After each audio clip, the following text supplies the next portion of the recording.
of the federal vision is that of the liberated churches. The Canadian Reformed churches are disingenuous, therefore, when they profess that the federal vision is not an issue in their churches. Of course it is not an issue in their churches. The conditional covenant doctrine that the men of the federal vision are spreading far and wide is the covenant doctrine of the Canadian Reformed churches. The conditional covenant doctrine of the federal vision is that doctrine of the covenant which the Protestant Reformed churches rejected and condemned in the early 1950s when this doctrine surfaced in the Protestant Reformed churches.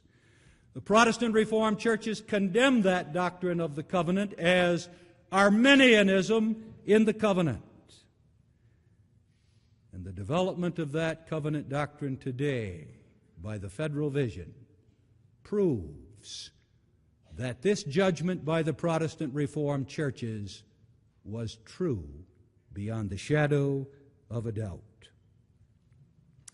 What exactly and simply is the doctrine of a conditional covenant as it is now fully developed by the federal vision?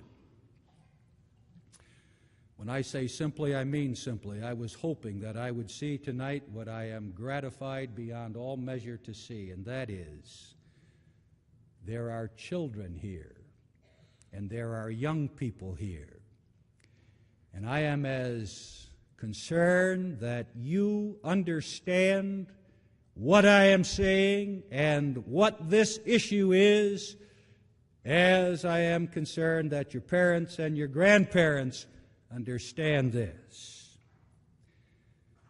This is the doctrine of the conditional covenant developed by the federal vision, producing such fruit as justification by faith and works. It is the teaching that God on His part is gracious to all the baptized babies of believing members of the church alike, but that whether this grace abides with a child and whether this grace is effective to bring that child to everlasting salvation in Abraham's bosom depend upon conditions that the child must perform. Those conditions are the lifelong faith and faithfulness of the child. Some children, they say, perform the conditions and go to heaven.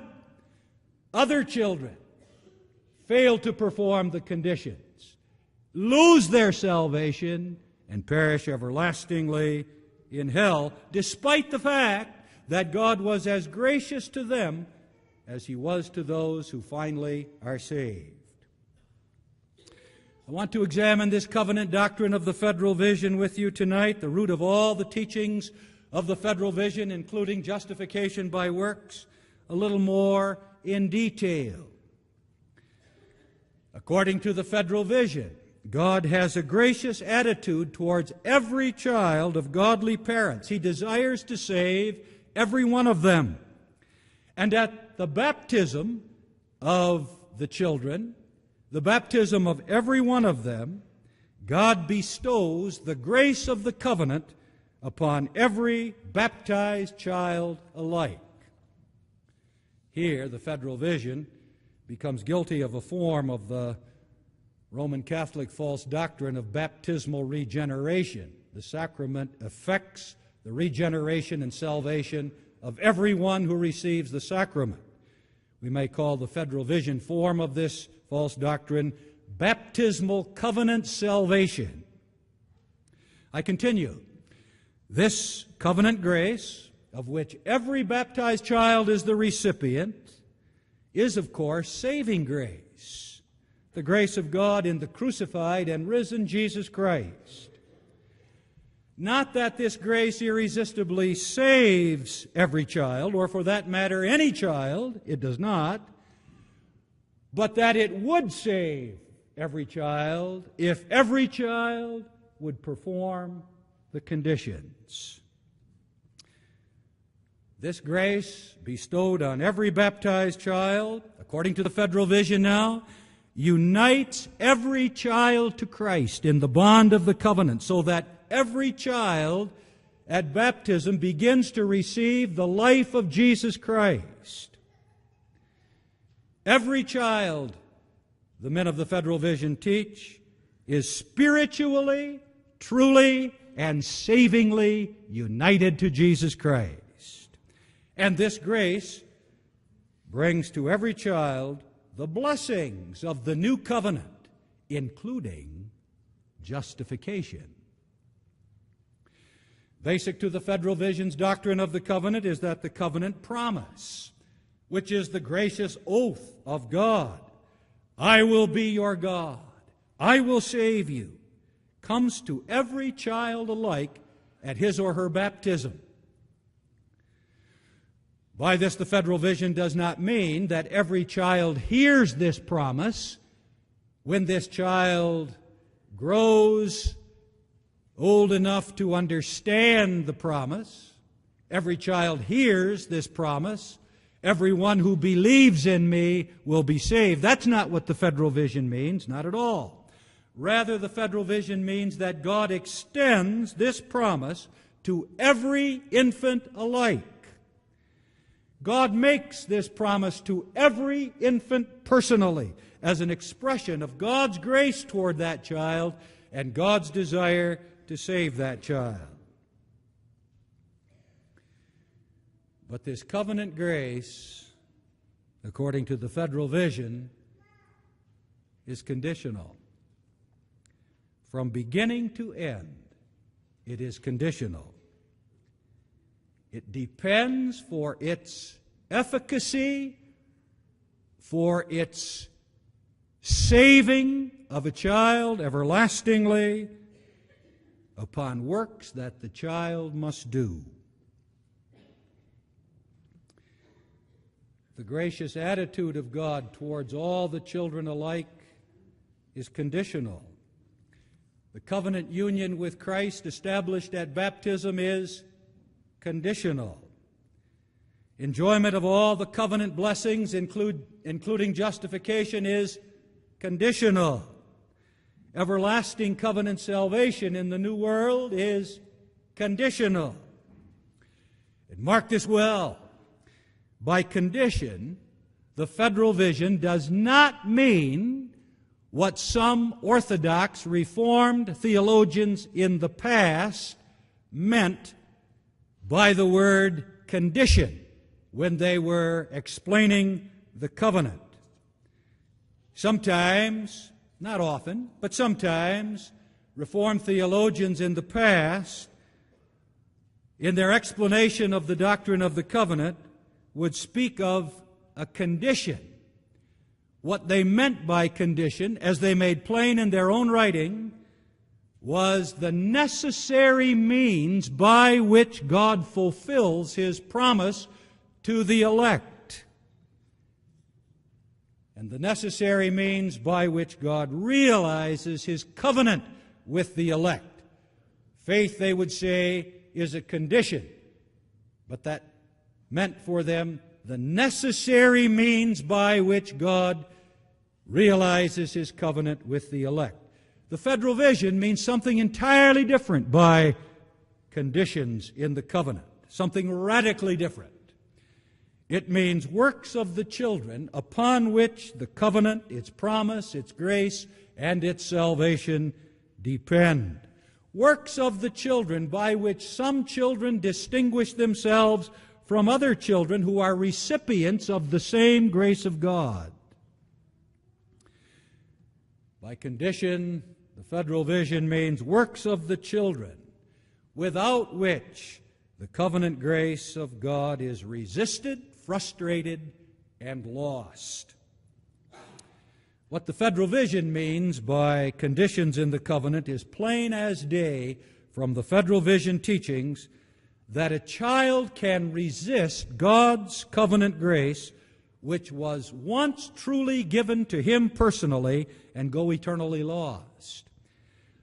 That a child can frustrate the gracious covenant promise that God made to him personally and go lost. that a child can separate himself from Christ, to whom he was really united once, and go lost. That a child can lose and forfeit all of the blessings of salvation that he once possessed and enjoyed, and go lost.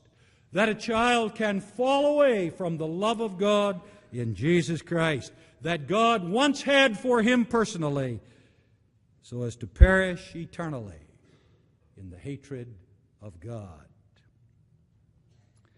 According to the Federal Vision, many people do fall away, lose grace, and perish because they do not perform the conditions. The Federal Vision is not embarrassed by this teaching. Rather, they emphasize it as one of the most important of all their doctrines, the falling away of many from Christ's salvation and grace. They call Reformed churches and parents to warn their children of this sword of Damocles hanging over their heads until the day of their death, as though this dreadful threat is going to scare their children into living godly lives. This doctrine of a conditional covenant is the root of the Federal Vision, out of which grow the bitter fruit of the Federal Vision, including the teaching of justification by works. The fruit of this root of Federal Vision theology, the symptom of the malignant tumor, is first the teaching of justification by works. I want to show now how justification by works sprouts from that root of a conditional covenant.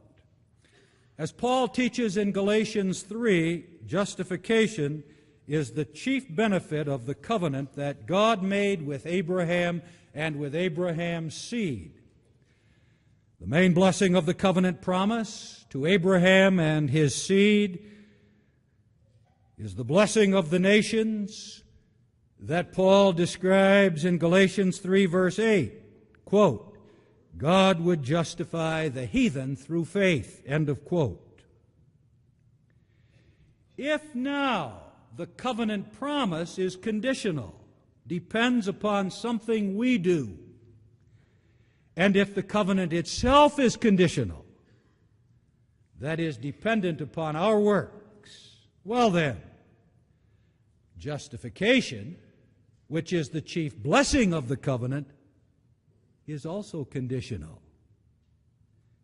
It depends upon the sinner's faith and the sinner's faithfulness, so that the righteousness of the sinner in the sight of God consists partly of the works of the sinner himself, and not only of the work of Jesus Christ in his stead.